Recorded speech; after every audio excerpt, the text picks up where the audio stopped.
안녕하세요. 3년간 연애를 했던 남자와 결혼을 앞두고 예비 시어머니 덕분에 홀랑 뒤집어버린 여자입니다. 제 나이 올해 29살이고 결혼할 뻔한 예비 신랑은 저보다 4살이 많은 33살입니다. 연애를 워낙에 길게 하기도 했고 예비 신랑이나 저나 결혼 정년기나 마찬가지였고 예비 시부모님들은 오히려 예비 신랑이 저를 만나느라 혼기를 다 놓치고 있다고 생각을 하셨다니 저도 예비 신랑의 적당한 프로포즈에 응하고 결혼 준비를 시작하고 있었습니다. 연애하는 내내 사실 예비 시부모님, 특히 시어머니가 되실 어머님께서 저를 별로 탐탁치 않게 생각하신다는 느낌을 받았던 적이 몇 번 있어요. 왜냐하면 연애 중에 한 번도 서로의 부모님께 보여준 적이 없었거든요. 3년이란 기간이 절대 짧다고만 볼 수 없는 긴 시간인데 저도 부담스러워서 선뜻 먼저 말을 꺼낸 적이 없었습니다. 하지만 무엇보다 예비 신랑이 나서서 자기 부모님들 보여주는 걸 꺼려했었습니다. 어렴풋이 자기도 알고 있었나 봐요. 시어머니를 미리 보여줬다간 결혼은커녕 연애도 유지 못하겠다는 사실을요. 아무튼 예비 신랑의 프로포즈를 받고 예비 시어머니 집에 초대를 받아 처음 가보게 된 날이었어요. 예비 시어머니께서 저를 보고 건넨 첫 마디는 이야기 많이 들었다. 잘 부탁한다는 등의 인사말도 아닌 우리 잘난 아들 마음을 누가 뺏었나 했더니 이 아가씨였구만 이었습니다. 그때는 그냥 웃어넘기고 말았는데 첫 인상이 그렇게 좋으신 분은 아니었어요. 식사하는 와중에도 저에 대한 궁금한 점은 그다지 물어보지 않으시고 위아래로 무슨 물건 훑어보듯이 계속 저를 쳐다보셨어요. 그렇게 식사가 끝날 때까지 불편한 눈치만 주실 뿐. 정말 말 한마디 없으시다가 식사가 끝나고 나서 식탁을 정리하시더니 냉장고에서 과일을 종류별로 꺼내오셔서는 칼하고 접시를 제 앞으로 쭉 밀어주시더라고요. 저는 뭔가 하고 멀뚱히 쳐다보고 있었는데 예비 시어머니께서 저한테 뭘 구경만 하고 가만히 앉아있냐고 하시더군요. 과일 깎는 걸 한번 봐야겠다고 하시며 어디 한번 깎아보라고 하시더라고요. 저도 깎으라고 무조건 과일 깎는 그런 사람도 아니었고 사실 이런 것들은 이미 먼저 시집간 친구들에게서 들은 이야기도 있고 해서 암만 시어머니 되실 분이 시킨다고 원하는 대로 할 생각도 없었어요. 단지 설마 했지만 제 시어머니 되실 분이 저한테 이런 걸 시키실 거란 생각을 하지 못했죠. 어머님께 어머님, 저는 과일을 껍질째 먹어요. 예랑이가 자기는 과일을 깎아먹는다고 해서 저희끼리는 과일 먹을 때 깎아먹을 사람은 직접 깎아먹기로 했어요. 라고 말씀드리고 과일 접시를 예비신랑 쪽으로 쭉 밀어버렸어요. 실제로 예비신랑과는 연애하던 기간에 말했던 이야기이기도 했고 예비신랑도 자기 어머니의 의도를 눈치챘는지 적당히 저에게 맞장구를 쳐주며 그렇게 하기로 했다고 넌지시 웃으며 상황을 넘기더라고요. 예비 시어머니께서는 그 길로 예비 신랑 앞으로 넘어간 과일 접시를 다시 뺏어오시더니 인상을 잔뜩 찌푸리시고는 아무 말도 없이 과일을 손수 깎아주시더라고요. 예비 시어머니가 깎아놓은 과일을 한두 개 집어먹을 때 도끼 눈으로 저를 노려보셨지만 저는 아무것도 모르는 척 과일을 먹었어요. 예비 시어머니께서 그런 식의 행동을 보인 건 예상이었지만 예비 신랑이 나쁜 사람은 절대 아니었어요. 좋은 사람이었기 때문에 프로포즈에 승낙을 한 것이고 연애도 길게 유지할 수 있었지요. 예비 신랑이 우리 집에 처음 인사드리러 온 날 정말 저희 부모님께도 싹싹하게 잘했어요. 제 여동생한테도 정말 넉살맞게 잘했고 집에 갈 때쯤이 되니까 제 동생은 이미 예비 신랑을 형부라고 부르면서 잘 따르더라고요. 저희 부모님도 예비 신랑을 굉장히 마음에 들어 하셨고 부모님까지 좋아해 주시니 저도 당연히 이 사람과 결혼하게 될 것이라고 생각했었지요. 그리고 얼마 전 처음 양가상견례 날이 되었습니다. 저희 부모님께서도 신경을 많이 쓰셨고 이왕 식사 자리 잡는 거 좋은 데서 하는 게 어떻겠냐는 말에 서울 중심가에 있는 유명 호텔 레스토랑에 힘들게 예약을 잡게 되었습니다. 예약이 끝난 후 예비 신랑에게 장소를 말해줬는데 몇 시간 있다가 저에게 전화가 오더라고요. 그러고선 하는 말이 장소를 조금 변경했으면 좋겠다고 하시더라고요. 예비 시어머니께서 원하시던 장소는 고깃집이었어요. 시부모님께서 잘 아는 곳이 있다고 본인이 예약을 잡아놓을 테니 거기서 하자고 하시더군요. 적어도 저희는 그 장소가 조금 독립된 공간이 따로 있는 사적인 대화를 나눌 수 있는 루명식의 고깃집일 거라 생각을 했어요. 그런데 도착한 장소는 그냥 예비시댁에서 가까운 곳에 위치한 가든형 고깃집이었습니다. 아무리 원하는 음식을 드시는 게 더 좋다고 한들 그래도 양가 부모님께서 처음 만나는 상견례 자리이니만큼 어느 정도는 조용한 곳이었으면 했는데 그래도 엄청 유명한 맛집이기는 한지 초저녁 시간대였는데도 가게에는 발 디딜 틈도 없이 손님이 가득했습니다. 아무래도 장소가 의외의 장소이다 보니 예비 시어머니께서는 호텔 같은 데서 알지도 모르는 요리 먹으면서 어색한 것보다 이렇게 확실하게 맛있는 음식 먹는 게 낫지 않겠냐며 말을 하시더라고요. 누가 봐도 본인께서 먹고 싶은 음식집으로 고른 거라는 느낌을 지울 수가 없었어요. 좋아하는 음식 드시는 것도 좋지만 자리에서 챙겨야 할 격식이나 경우 같은 건 전혀 고려하지 않고 고른 곳이었죠. 저희 가족은 부모님과 저 이렇게 3명이 참석했고 예비신랑 가족은 부모님 포함 예비신랑 위로 있는 형까지 데리고 나왔더라고요. 처음에 서로 인사하고 따님 잘 키우셨다. 아니다. 아드님도 잘 키우셨다 하면서 서로 덕담 나누고 시작했어요.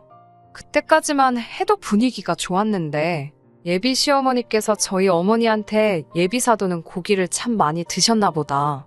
고기를 많이 드셔서 빵점짜리 어머니가 되셨나 보네. 이러더라고요.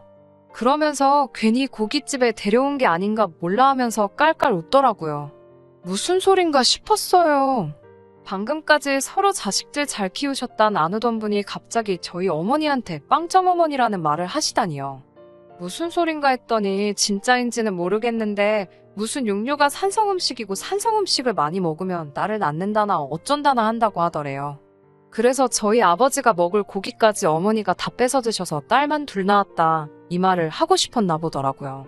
그러면서 자기는 아들이 둘이나 있으니 100점을 2번 받아서 200점짜리 엄마라고 하더라고요. 우리 어머니 딸만 낳은 걸 비하하려고 하는 그 말에 저희가 반응도 하기 전에 곧바로 다음에 이어하시는 말도 어이가 없었습니다. 저에게 여동생이 있다는 사실을 들었는데 왜 자리에 데리고 나오지 않았느냐 물어보시더라고요. 취직 준비하느라 시험을 앞두고 있어서 못 나왔다는 설명을 드리니 이왕 나온 김에 우리 첫째도 장가를 보내려나 했는데 라고 하시며 아쉬워하셨어요. 예비 신랑의 형, 아주버님 되실 분이 아직 결혼을 안 하셨는데 요즘 겹사돈 신경 쓰냐고 이참에 오늘 제 여동생과 아주버님 되실 분을 이어주고 상견례 2번 할 것을 한 번에 끝내려고 했는데 생각처럼 되는 일이 없다고 껄껄 웃으시더라고요. 그 말에 저는 물론 저희 부모님도 표정이 몹시 안 좋아지셨는데 그걸 눈치채셨는지 농담 삼아 한 말인데 왜 그렇게 심각하게 받아들이시냐고 너스레를 떨며 어물쩍 넘기려고 했어요. 그래도 최소한의 눈치는 있는 것 같더라고요. 그러고 나서는 아들 자랑에 여념이 없었습니다. 우리 잘생긴 아들 하면서 칭찬을 하시는데 제 남편 될 사람 외모를 가지고 제가 잘생겼나 못생겼나 하는 것도 그렇지만 객관적으로 봤을 때 그냥 평범한 정도거든요. 키도 여자인 저랑 비슷한 편이고 괜찮은 회사 다니고 있기는 하지만 그렇다고 아들에게 자부심을 느낄 정도의 엄청난 회사는 아니었어요. 저 또한 조건만 보면 예비 신랑에 비해 처지는 부분도 하나 없고 집안 형편도 예비 시댁에 비해 모자라거나 한 부분은 하나도 없거든요. 그런데도 멈추지 않고 저보고 시집 잘 오는 거라는 식으로 말하는 모습에 뭐 저렇게 호들갑이신가 하는 생각이 들었습니다. 그러고 있다가 얼마 안 있어서 주문한 고기가 나오기 시작했습니다. 정말 웅성거리는 소리도 소리지만 쉴 틈 없이 쏟아내시는 예비 신랑 자랑 때문에 무슨 대화가 오갔는지 잘 기억이 안 날 정도로 정신이 없었어요. 양가 어른들이 첫 만나는 자리에 중요한 이야기 오고 가기에는 어울리는 장소는 아니었지만 웅성거리는 실내와 손님 수가 이해가 될 정도로 지역에서 유명한 맛집인 사실은 분명했어요. 제 입맛에 맞는지 엄청 맛있더라고요. 뭐 이야기할 분위기도 아니고 이왕 이렇게 된 거 밥이나 맛있게 먹자는 생각으로 고기를 추가로 더 시켰어요. 추가된 고기가 나오고 직원분이 고기를 맛깔나게 다 구워주셨습니다. 다 익어서 먹어도 된다고 하는 말에 팔을 뻗어 고기 쪽으로 향하니 시어머니 되실 분이 자기 젓가락으로 제 젓가락을 탁 쳐내더라고요. 먹으려던 걸 제지당한 것보다도 아무리 시어머니 되실 분이라고 해도 본인이 밥 먹던 젓가락으로 제 젓가락을 쳐내는 건 조금 경우가 아닌 행동이잖아요. 그래서 뭐 하시는 거지? 하는 표정으로 예비 시어머니를 쳐다봤습니다. 그러더니 하시는 말이 너도 너희 어머니같이 빵점짜리 엄마가 되고 싶은 거냐고 고기 좀 그만 먹으라고 하더라고요. 산성 음식인 고기는 남자인 우리 아들이 많이 먹어야 하고 여자가 앞으로 아들 낳으려면 알칼리성 음식 위주로 먹어야 한다고 말하며 너는 나 같은 1등 며느리 되고 싶으면 이런 거나 열심히 먹으라고 쌈채소가 들어있는 바구니를 제 앞에다가 툭 던져주더라고요. 너희 엄마 같은 빵점짜리 엄마가 아니라 나 같은 200점짜리 엄마가 되고 싶으면 지금부터 미리미리 준비를 해야 아들을 낳지 않겠냐고 으스대면서요. 그 말이 끝나기가 무섭게 제 앞에 놓여진 쌈채소들이 하늘을 날고 있었어요. 예비 시어머니 말을 듣고만 계시던 저희 아버지께서 참다가 결국은 폭발해 버리신 거예요. 아버지는 예비 시어머니가 제 앞으로 던져준 쌈채소 바구니를 낚아채 그대로 던져버리신 거죠. 순식간에 상추 세례를 받아버린 예비 신랑의 부모님들은 갑작스런 상황에 화도 내지 못하고 상황 파악도 안 되는지 어안이 벙벙해 있더라고요. 아들 둘 낳은 게 두 분한테는 얼마나 큰 자랑인지는 모르겠지만 대놓고 내 와이프한테 점수 매기며 여태까지의 우리 결혼 생활을 부정하는 사람들에게 저를 시집 보낼 생각이 없으시다고요. 이 일로 하여금 제가 아버지를 원망하게 된다고 해도 상관이 없고 애초에 아버지는 저를 그런 일로 가족들과 등지고 살 사람으로 키우신 적 없다고 하더라고요. 이에 질세라 저도 같이 한마디를 했지요. 어머님도 두 아들을 둔 어머니이기 이전에 집에서는 딸이지 않으시냐고. 예비 신랑을 참으로 좋아하는 건 사실이고 그래서 결혼까지 승낙한 상황이긴 하지만 저도 저희 아버지 뜻에 따라 이 결혼은 처음부터 다시 생각해봐야겠다고 말씀드렸어요. 그리고 자리에서 일어나 뒤도 안 돌아보고 돌아갔죠. 예비 신랑이 가게 밖까지 쫓아나와 저와 저희 아버지한테 사과를 하더라고요. 아버지는 너네가 사과해야 할 사람은 우리가 아니라 그 자리에서도 끝까지 한마디 안 한 우리 안 사람한테 해야 하는 게 맞다고 하셨고 그런 부모를 둔 게 죄는 아니니 예비 신랑이 사과할 필요도 없다고 하셨어요. 정작 사과를 해야 할 시어머니는 가게 안에서 스트레스를 풀고 있는 건지 코빼기도 나오지 않고 있는 상황이었거든요. 저도 고개를 절레절레 흔들고 그렇게 결혼까지 생각했던 그 남자를 뒤로하고 집으로 돌아왔습니다. 그렇게 결혼까지 준비하던 남자친구와는 이별하게 되었네요. 말씀드린 대로 3년이라는 긴 연애를 하며 결혼까지 확신을 줬던 사람이니만큼 아쉬운 마음이 없다고 한다면 그건 거짓말이겠지요. 실제로 가끔도 생각이 납니다. 그래도 다시 시작할 생각은 없어요. 제가 사랑에 눈이 멀어 미래가 뻔히 보이는 불구덩이 안으로 스스로 들어갈 정도로 상황 판단을 못하는 사람은 아니니까요. 그 집에 며느리로 들어가면 적어도 저에게 무슨 일이 펼쳐질지는 이미 상상을 해보지 않아도 눈앞에 선할 정도로 안 봐도 비디오거든요. 아들만 갖는 게 얼마나 자부심을 느낄 일인지는 알 생각도 없고 평생 가도 모르겠지만 그래서 저도 아쉬움 가질 생각이 들기도 전에 곧바로 이별하게 되었습니다. 그날 일을 돌이켜 생각해봐도 아버지가 너무 성급했다고 생각하지 않습니다. 자식이기는 부모 없다고 그 와중에 제 생각한다고 아무 말도 못하셨다면 오히려 그 상황이 더 실망스러웠을 것 같아요. 어김없이 저의 기대를 저버리지 않고 엄마 편을 들어준 아버지가 오히려 더 멋지게 느껴집니다.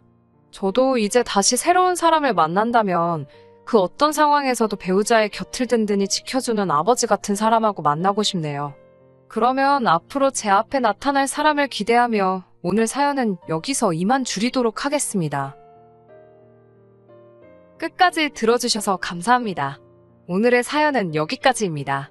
구독과 좋아요, 알람 설정 부탁드리고 더 좋은 사연으로 다시 찾아뵙겠습니다. 감사합니다.